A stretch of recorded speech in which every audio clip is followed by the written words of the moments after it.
You're absolutely right, Neeraj. And since you were also mentioning that there is some sort of an agenda to push an anti-establishment effort in India, especially this comes because of Modi's planned visit to the United States, where a Quad meeting is supposed to happen, especially because of the geopolitical tensions that we have.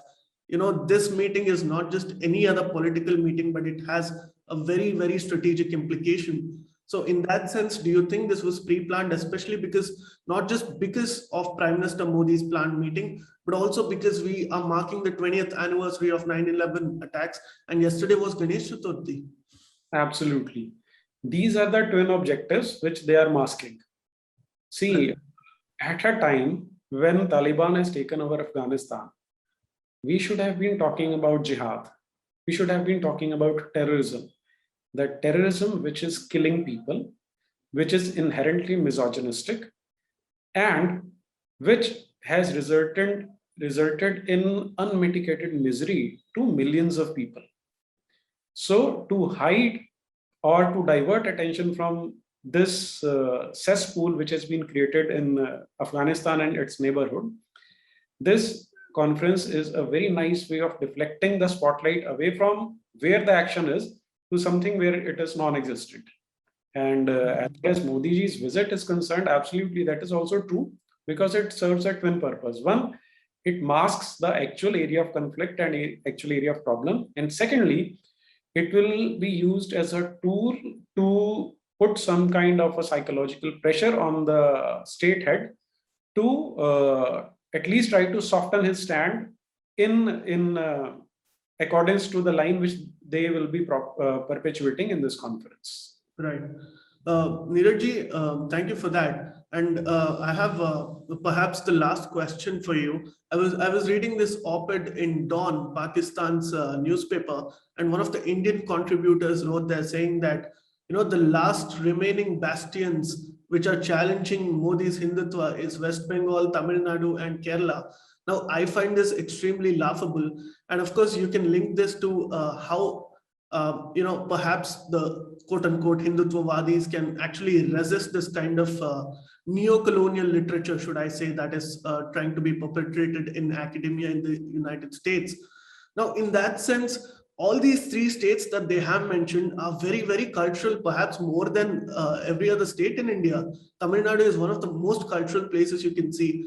Kerala is the land of Sabrimala, and they worship Durga in West Bengal. So in that sense, do you agree with what they have to say, and why do you think they're actually praising these bastions?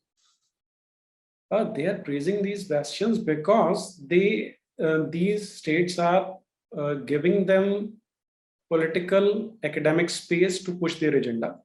Right. Just look at what is happening on the ground. Today, we are suffering from this COVID pandemic, and all other states have been able to combat it effectively, except Kerala, which is contributing to 70% of the casualties taking place today, and the number of people who are being infected on a daily basis. Try to imagine the largest state, Uttar Pradesh, having more than 20 crores of population and COVID under complete control. Right. That should have been the spotlight, that it is a success story which has been written by Yogi Adityanath. But that goes against the agenda. Right.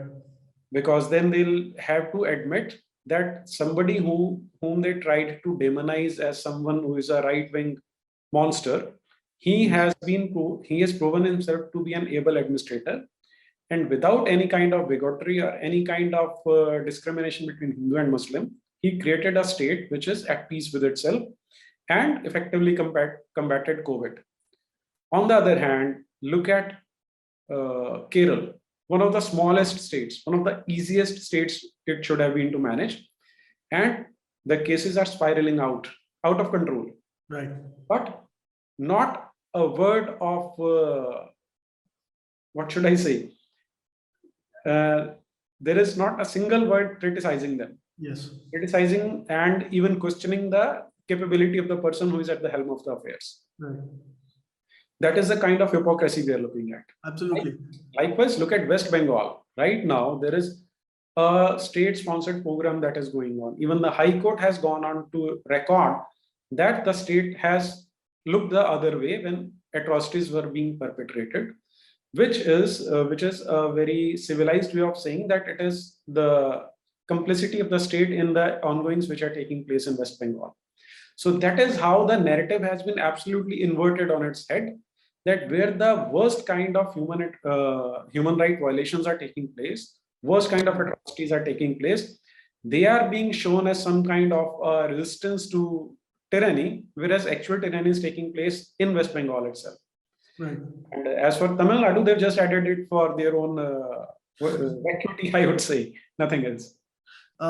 Thank you, Neeraj, for that. But I have a small follow-up with you.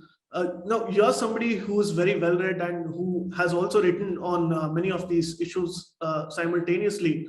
Now, keeping the academia in West aside, because there is only possibility to a certain degree that you can change or produce counter literature to what they're producing. But even in India, even after so many years, we haven't been able to, sort of put up that kind of a challenge, put up that kind of a resistance. So according to you, what do Hindus need to do in order to get their voices out? What are we doing wrong? Primarily, what we've done is we've not uprooted the colonial structure which was put in place by Britishers. We've been following their legacy. So we have to decolonize ourselves, what is nowadays called decoloniality, which is starting from Latin America, and we've just started picking it up. I think it should be accelerated. And as long as we stick to the structures which were created by colonialists, we are going to suffer in the same manner. So what all of us need to do is break free of the shackles of this mental slavery, decolonize ourselves, decolonialize ourselves, and talk from a position of strength instead of looking towards West and taking cue from them. We should use our civilizational ethos, our civilizational structure to present our own point of view and look at West from our own lens. That is, I think, the first thing that we need to do. Please remember to subscribe to us and switch on the notifications for this channel.